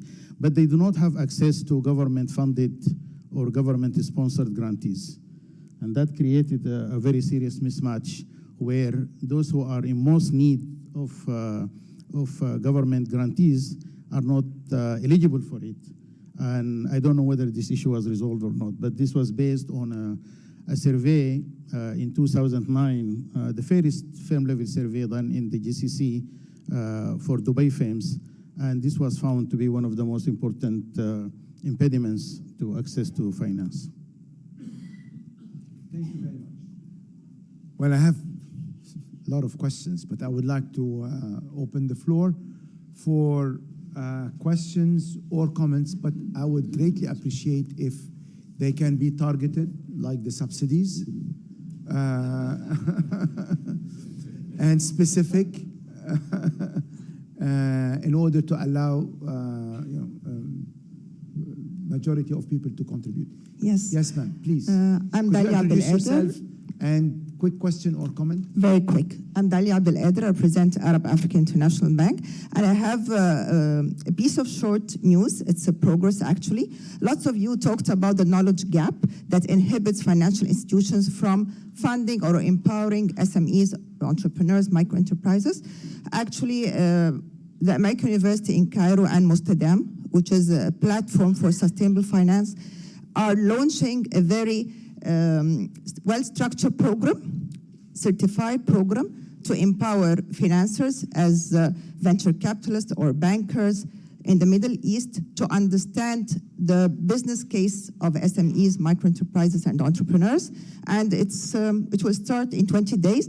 And actually, it's being instructed by group 5 very well-profiled professionals and professors from top-ranking Italian universities. And I hope we'll kick up, because the knowledge gap and the educations are key inhibiting factors. So this is something to share with you all. Thank you. Thank you for sharing this example. There is another request for comment or question. The gentleman. Sir? Okay, fine. Ladies first. Sorry for that. Hi, I'm Rima Saadi, EBRD, Regional Manager for SMEs, Egypt and the Levant. And my question is basically for the Central Bank, for Mr. Gamal. As we are approaching the midterm of the subsidized rates for SMEs, we have launched this amazing initiative 2 years ago. And now we're halfway through. To my understanding, it's like we utilized 110 billion. Almost, that's what I heard. I'm not sure of the figures, of course. But my question is, don't you think maybe it's time for us now to look and assess what happened? It's a midterm, so it would be good to take a look at what happened. Did we really reach the target? Have we actually subsidized new SMEs, or did we only finance open positions? Going forward, lessons learned, maybe even highlight success stories. And I'm sure that this assessment or the survey we as EBRD will be willing definitely to help. I'm sure other institutions, research forum, the AUC, everybody, once the central bank shows us the willingness to do it, will be more than happy to do it. Thank you very much. I have many hands, sir. What I suggest, maybe I'll take a few questions, and then we see who among the speakers would like to comment, and then we have another round. 2 comments, questions. Please, sir. The first one is, when you look at the issue of inclusive development, this is an issue of ecosystem governance. A part of it is the inclusivity, but it's much bigger. Now, when you focus only on finance, and then you throw them into an environment which is tilted toward the large, they're doomed to fail. So now the second part, when you're also lending to the small guy, there is always a trade-off between investor and a development. Now, so the government has to be very much into this, government, philanthropy, foundations, because the investor is gonna look for the highest return, whatever you do. The government is gonna look at just getting those people by, even if they make a meager profit to survive. This is a development issue. How do you compromise, or how do you balance the trade-off between this? Thank you. Thank you very much. I'll take another question. I have many hands. I'll take the lady here, and then I will ask if there are any comments in order not to forget the questions that were raised or the comments made, and there will be another round. Please. My name is Mona Zulfikar, and I am here as the chairperson of the Egyptian Microfinance Federation, and also chairperson of Al Tadamun Microfinance Foundation. So I would like to raise the issue that, or to confirm what Mr. Gamal Nigm has said, that it is the environment, it is the institutional and the regulatory that makes all the difference. In 2017, our federation requested an initiative that is specifically for microfinance projects or enterprises in Egypt, and the central bank issued regulation, first of all, incentivizing banks to lend microfinance institutions, which was not the case. Number 2, and it was included in the 20% without any interest subsidy, because the industry, microfinance industry, has been working in Egypt successfully for 20 years. So we did not want to disrupt the growth of the industry. And number 3, to allow us mobile banking, to pay for our customers to pay and to get their loans. And we were granted all of this, and on top, they are supporting our capacity building and sponsoring it. The result, in short, since that initiative and until now, the total portfolio of microfinance in Egypt quadrupled from 4 billion to 16 billion. Since that initiative, we had only 1.something million beneficiaries, less than 1.5 million beneficiaries, and now we have over 3 million beneficiaries in 2.5 years. It makes all the difference if you have the support, if we get access to finance, we on-lend it to the poor. I think that microfinance is one of the most important instruments to fight poverty and empower the poor economically, and this is just a success story to tell you. So please, when you talk about SMEs, remember the M. The M is the most important, because this is the basis that we should all build on. Thank you. Thank you very much. Gamal, there are many questions to you. The question of midterm assessment of the program, the question of SMEs, some of questions related to, I would say, broader issues. Dr. Ibrahim and myself will answer them. Therefore, Okay, thank you. I will start. Yes, we'll start with EBRD question. Thank you. I'd like to thank you. Thank you very much. Actually, during the last meeting of the Board of Directors of Central Bank of Egypt, we raised this issue. Now we spent almost 3 years because actually when we impose the target of 20%, we give the banks 4 years to achieve such percentage. Therefore, we start to see, okay, we would like to assess the story itself in terms of rejection ratio, in terms of geographical spread ratio among the countries, in terms of newly introduced job created since we launched this initiative. Therefore, we are working on it. As I mentioned, we have a fully dedicated platform for small SMEs at Central Bank, fully equipped with proper and qualified people are working on it. Therefore, in the near future, you will have, inshallah, such analysis on the SMEs initiative. Microfinance, actually, this is another story, I believe. Actually, I have a lot of numbers. If you allow me at the end of this session to share it with your good selves, because actually we believe during this short term, I mean 3 years, we achieved a lot on the ground. For microfinance, this is, as Dr. Mona mentioned, I believe this is the core we should work on it, because actually part of the financial inclusion is poverty reduction. This is the main pointer for reducing poverty reduction. And this is the quick win to reduce poverty reduction. Therefore, this started 2 years ago, and Dr. Mona started to raise, we need funds. We do not have any issue about interest rate. All what we need, raising funds. Actually, we did a lot of meeting with the FRA, the Financial Regulatory Authority, which is responsible for the financial system rather than the banking sector, because actually we are responsible for and regulating the banking system. They are regulating all companies other than the banking system. We sit with them, we set parameters and the criteria for classifying the companies. Class A, it means more mature than Class B, and we set sort of scoring sheet, how you as a bank, and we sit with banks too, how the bank can scoring the company itself.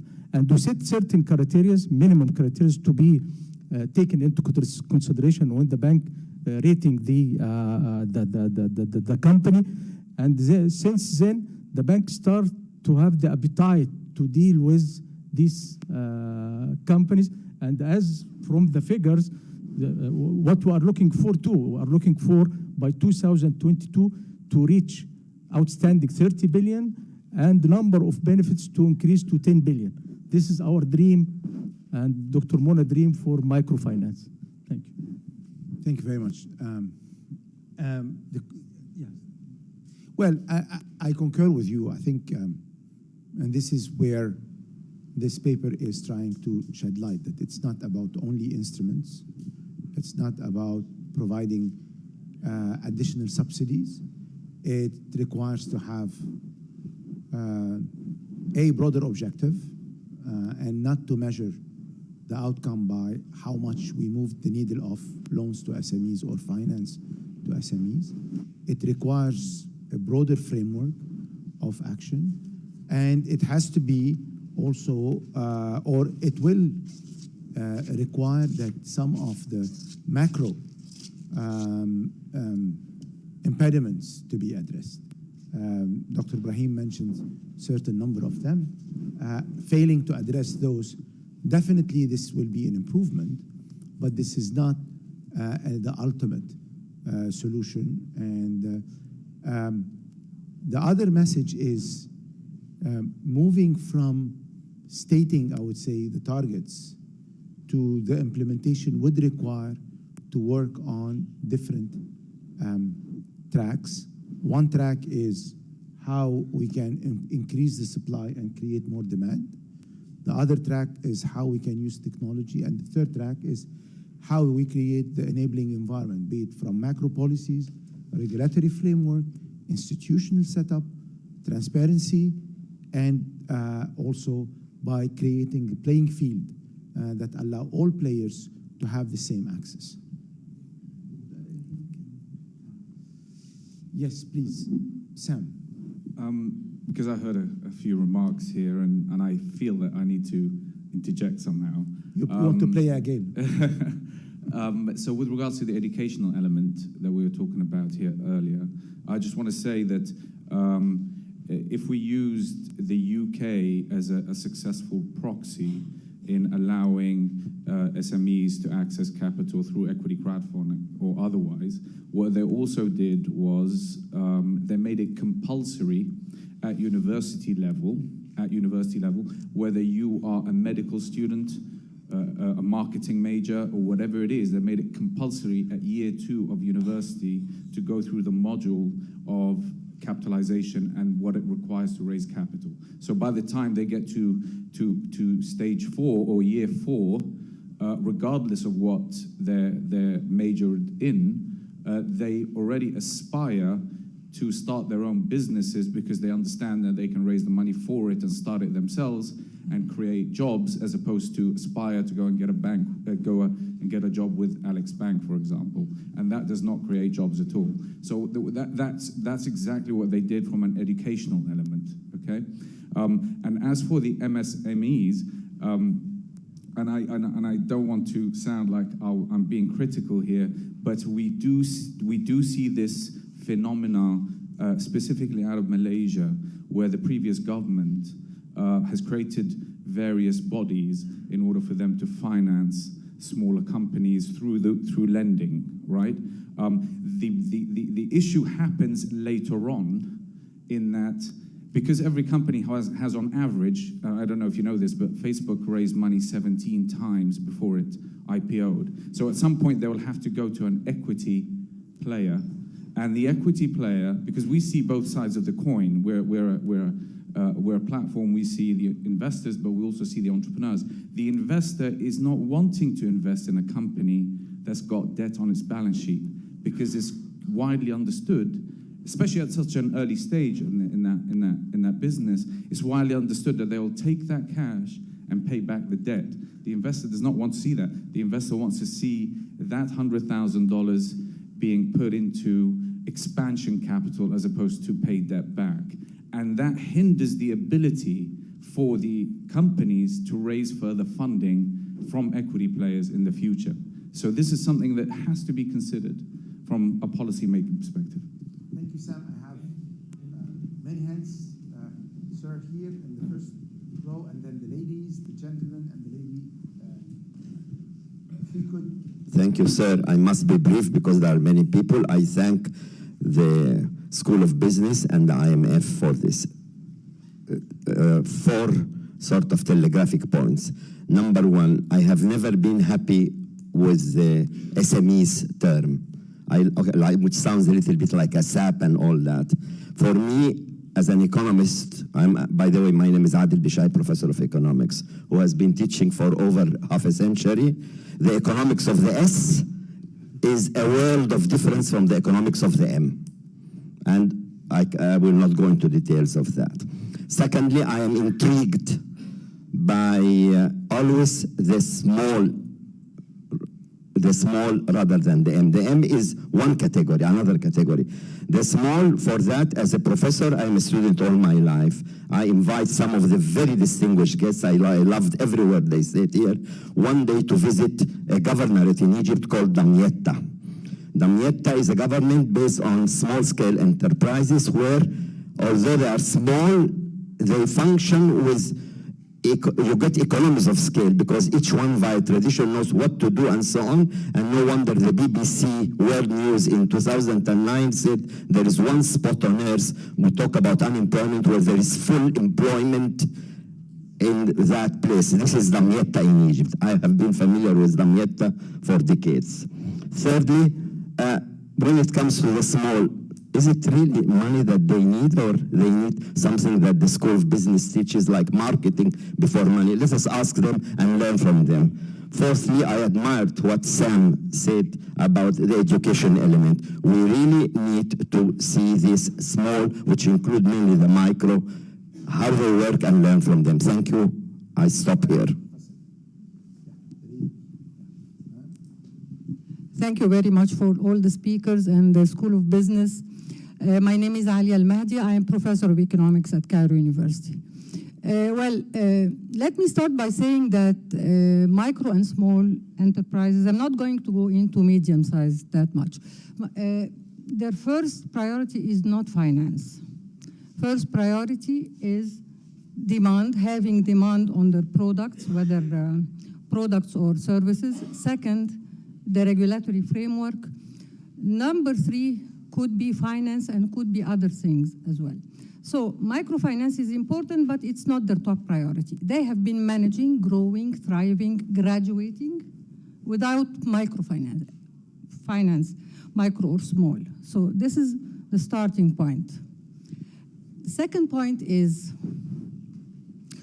now that we're talking about micro, small, medium finance, we have a very distorted system of financing. How? It's in the middle, we have the small and medium-sized companies that are sponsored, that have subsidized interest rates, like 5%.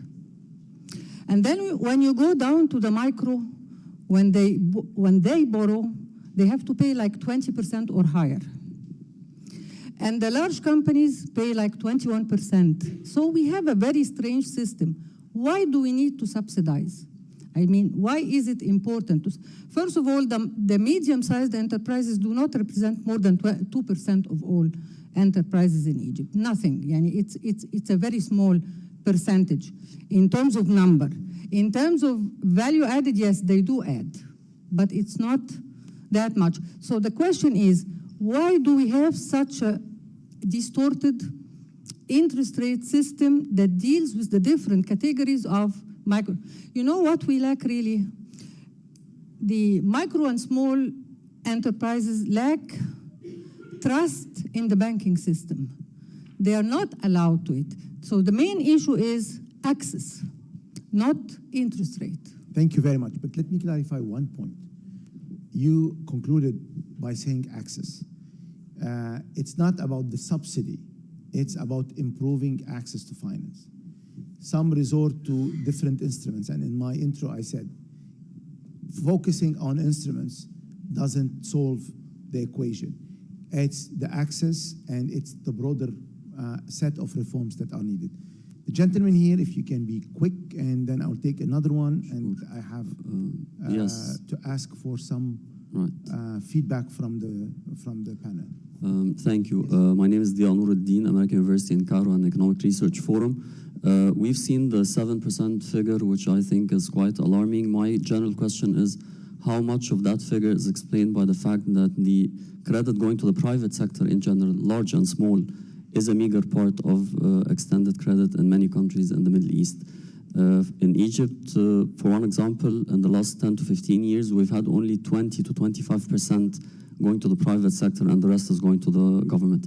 So building on the idea of fiscal dominance mentioned by Dr. Ibrahim, I think we need to think of two sets of institutions. One is fiscal rules. The IMF has a fantastic data set on fiscal rules, and the Middle East is the only region where you will not find a single fiscal rule in any country, save for Iran in 2012. This is extremely alarming. No checks on public debt levels, budget deficits. The other side is the macroprudential regulation, and the question is, do we have in place a system that guarantees that if you look at the bank's balance sheets, you will have still no fiscal dominance showing in the extent that you have sometimes over-exposure to government debt as opposed to the private sector. I'm not undermining the other factors, but I think if we think about credit to the private sector in general, you will find part of that naturally going to SMEs, and the numbers will be higher. Thank you. Thank you very much. You raise an important issue about the crowding out, especially that becomes very relevant for countries where the level of debt is high, and this is clear one of the reasons why access to finance is scarce for SMEs. The lady. Thank you. Two ladies. Tracy Lane from the World Bank. Thanks to everybody for the interesting discussion and for the report, in particular highlighting the complexity of the problem. I would like to ask you to comment on one of the findings in the report. It builds on the last question. the negative correlation between access to MSME financing and public investment. And the other finding that in this region, public investment is particularly high. So I'm struck by that being public investment, not just general public spending. And what are the policy implications of that? Thank you.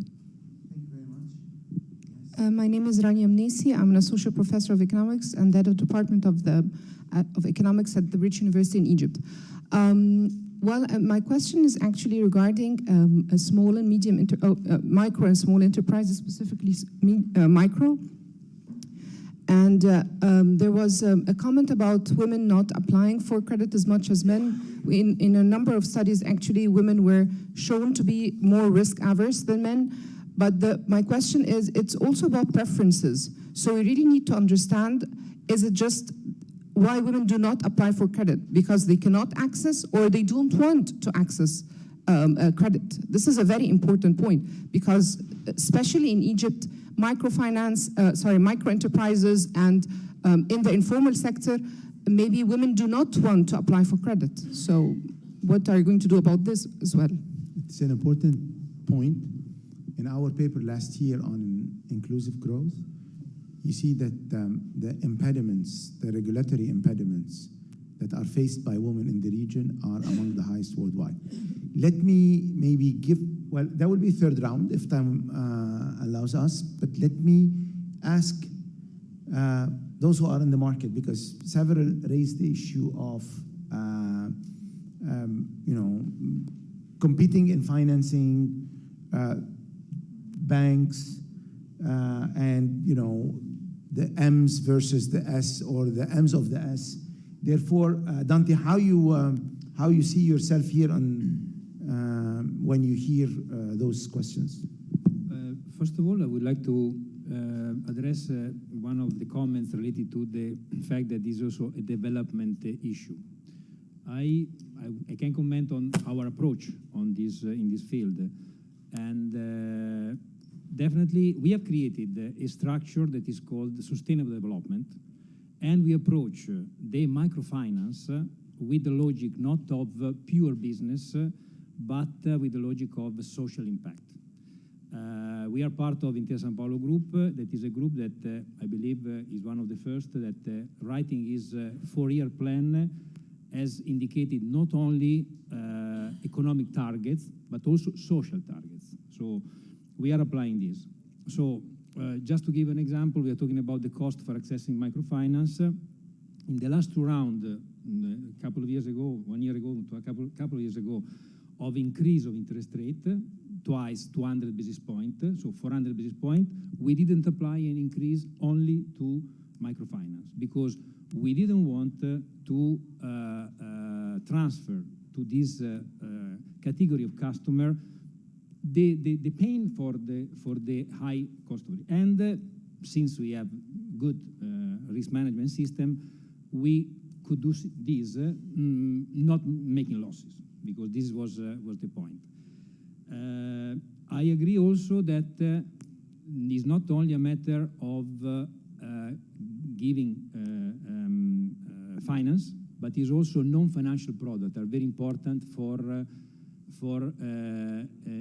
SMEs, MSMEs. And we launch our business passport, that by which we are granting some access to services at for free or at subsidized cost to attract SMEs, because the problem is to determine the demand of credit. I mean, the banking system in Egypt is extremely liquid. The loan-to-deposit ratio is very low. We don't have an issue. We don't have to choose between public or private. Here, in my opinion, is not an issue. We have a lot of viability of funds to find. The point is to find the proper demand and then properly lending. One thing, not sure that is very popular what I'm going to say, you asked me about the possible increase of NPLs. We see here some tension in the microfinance. We are not very happy about this evolution. We are changing our approach, and we are in the ground now to design specific, the microfinance is a standard product. We want to create specific microfinance product for specific needs, working together with NGOs that are promoting projects on the ground, involving thousands of people. The agricultural field, for example, is one of these, is very specific and needs to develop specific product, because here the reluctance of people to borrow money is enormous, because they are scared not to be able to repay their debt. So our goal here is to open a dialogue with them, understanding properly their needs, and create specific product for them. That can be product with the grace period, with the, for example, in the agricultural sector, repayment that are lower during the summer because perhaps the production is lower, or whatever. So we are doing this, and I think this also will improve the term of their access. Technology is very important, because we have to keep the costs very low. So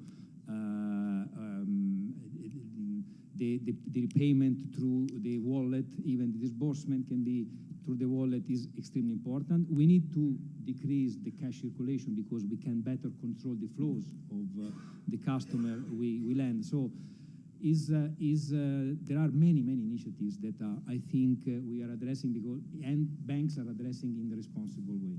Thank you very much. The discussion is not, Egypt is a very important case, but I think what we are trying to do is to try to highlight some of the issues.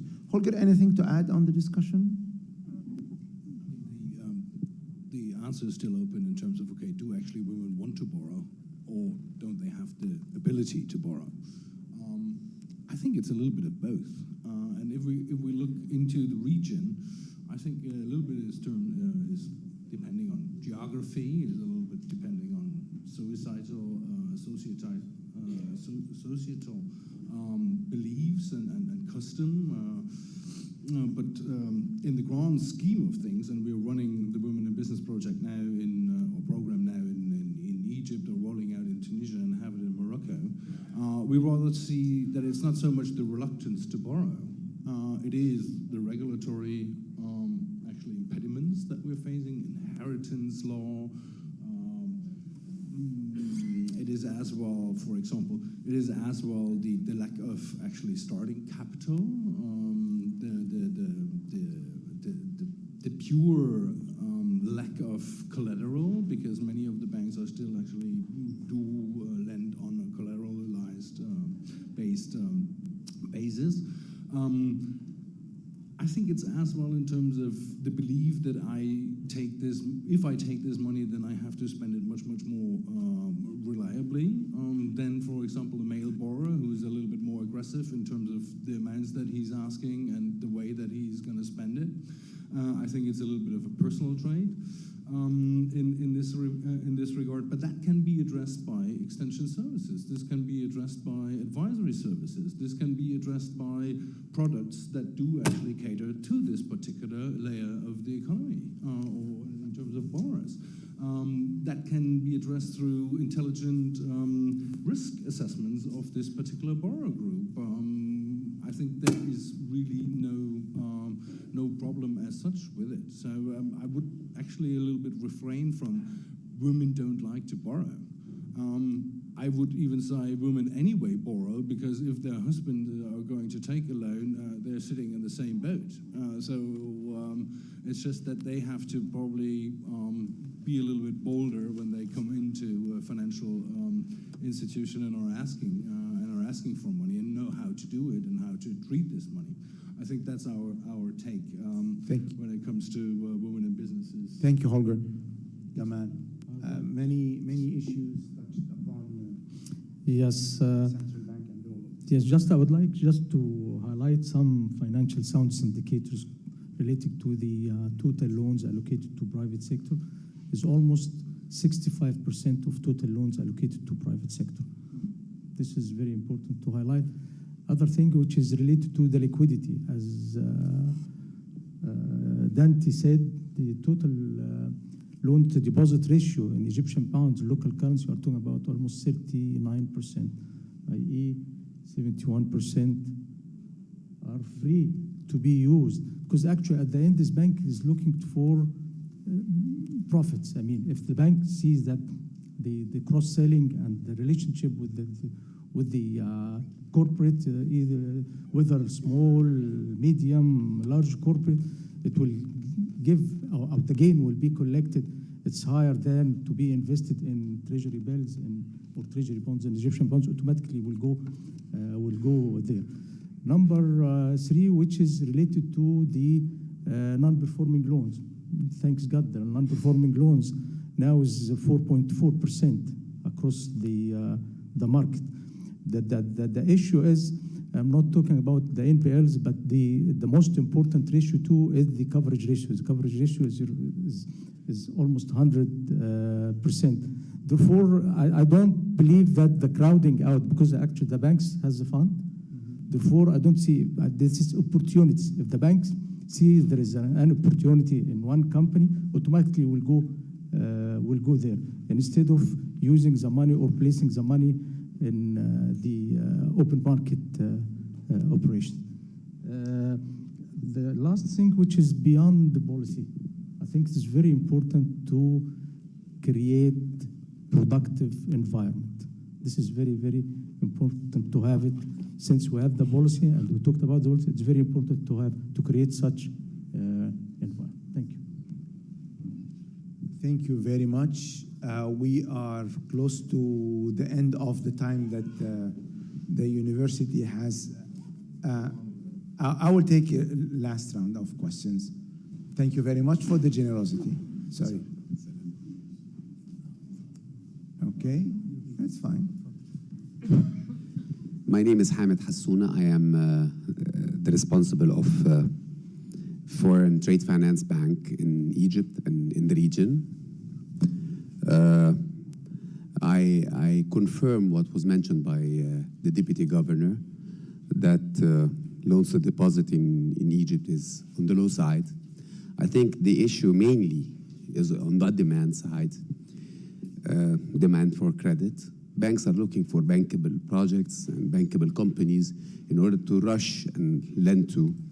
Very tough competition taking place between the banks. It's tough environment. However, we have to, I think the forum here is missing important element related to regulators when it comes to land, when it comes to permits, when it comes to licenses, because the demand is very much linked to that. I can tell you now that there is a great dispute and a great debate between different authorities in the market about who really have the power over the industrial land. And this is an important factor. Licensing existing companies. You know, part of the demand and lack of demand is that owners, they do not have the courage to go and borrow from the banks, simply speaking, because they are not sure that they will continue tomorrow. Because tomorrow, they might not have the license to continue operation.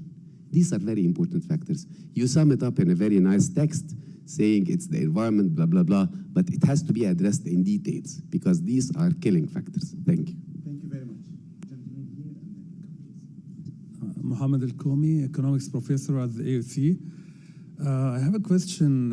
Why are we only concentrating on commercial banks when it comes to financial inclusion? Of course, in the region, because we do not have credit unions in the Middle East, unlike Germany, Britain, the US.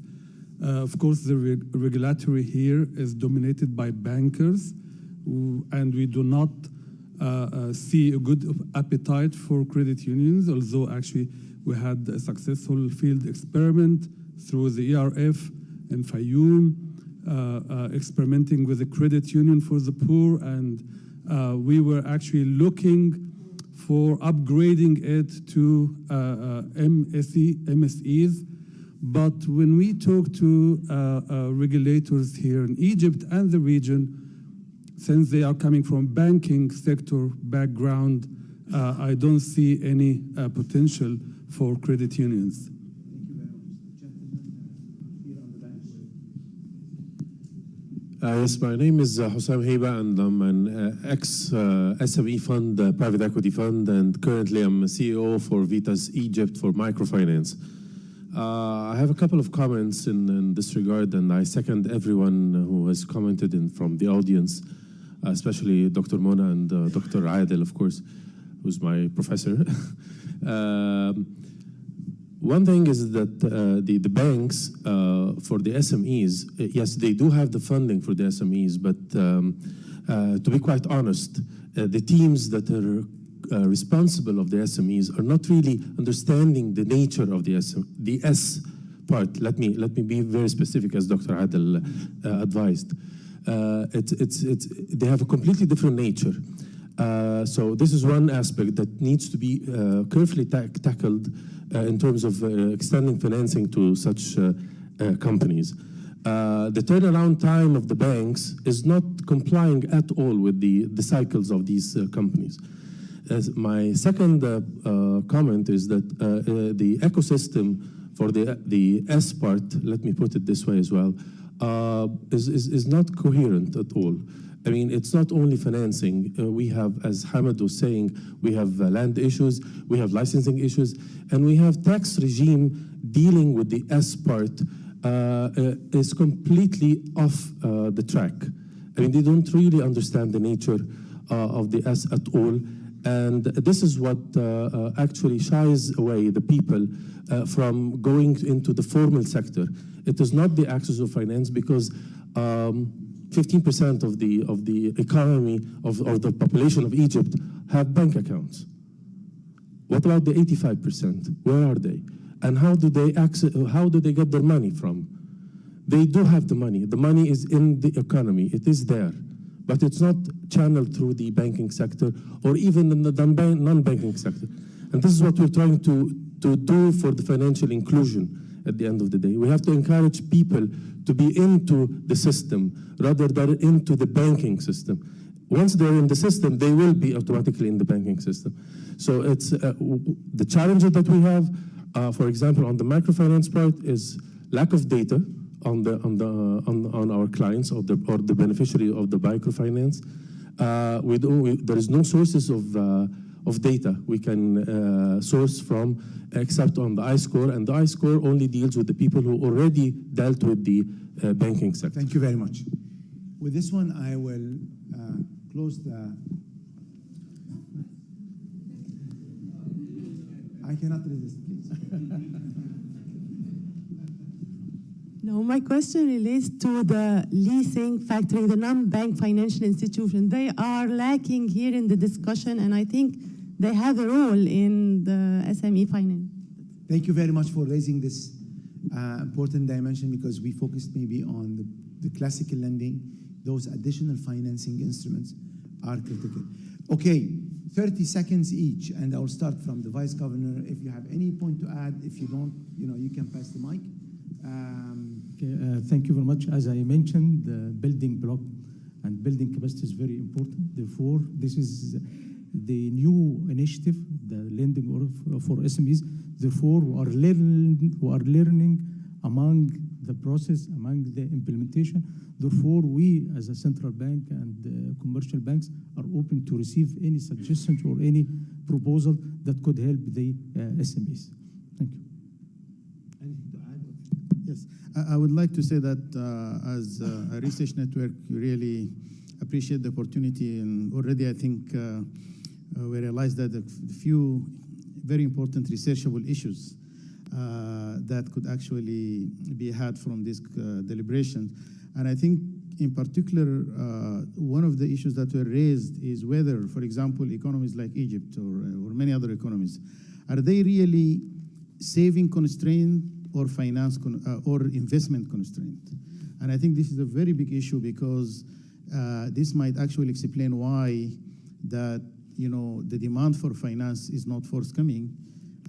Perhaps maybe the investment opportunities are not really attractive. And I think this is a big issue that needs to be addressed. Perhaps maybe for this is one of the potential research agenda for us at the ARF. Thank you. I completely agree. It is not only about banking, but it is not only about micro, and it is not only about small. It is as well about factoring. It is as well about leasing. It is about non-bank financial institutions. It is about trade finance. It's about managing actually your FX risks if you're an exporter. It is equally about medium-sized enterprises who actually create the impact and create the dynamics and create the innovation within our economies that we're talking of. So I think it is a very complex issue that we're addressing here, and I would want that everybody going out of this room is not focusing only on micro, only on NBFIs, oh, they didn't touch about this. I think it's a very complex issue that we all have to solve together.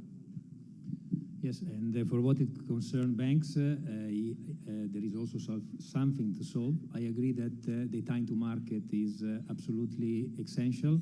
We need to build trust. We need to speed up and create, and as we have already launched, rule-based concession systems. We need to simplify documentation. We need to give quick answer to companies that are unable to long-term plan, and they come and they need the money in that moment. We are working on that. I'm sure that other banks are working on that. So definitely the problem is catch, and we are facing that. Sam? Well, I don't want to add anything because if I do, I'll talk forever. So I just wanted to thank, the IMF, EBRD, and the AUC for hosting this wonderful event. Very nice to meet you all, and hope to see you again very soon in the future. Thank you. Thank you very much. Thank you. Our intention was to open the debate, not to close it. And this is very nicely, I would say, done this morning. We have excellent questions, excellent issues that were raised by the participant, both on the stage and in the room here. It's definitely a complex issue, as we see. It is not only going to be solved by more money or new instruments, it's broader and it's deeper. Broader, it requires an overarching framework that deals with several dimensions, and deeper because also it tackles the root of how our economies are set and functioning. The next step for us is to mainstream this analysis at a country level and more specific, and to link it, I would say, on the upstream with other work that we are doing on inclusion, be it inclusion for other categories other than SMEs, or how we can link these aspects to the overall macro management and allow all these initiatives to lead to a higher level of growth, make growth more inclusive, and create sustainable economies. Once again, I would like to thank our partners, the AUC, the ERF. I would like to thank the team who did the research. I would like to thank the speakers who took the time. Some of them had to fly for this event. And also, I would like to thank you for participating. As I said in the beginning, we decided to launch in Egypt not because geographically is an important location, because we think the Egyptian economy is, in fact, working on all these issues, and it is the right platform to start with. Thank you very much.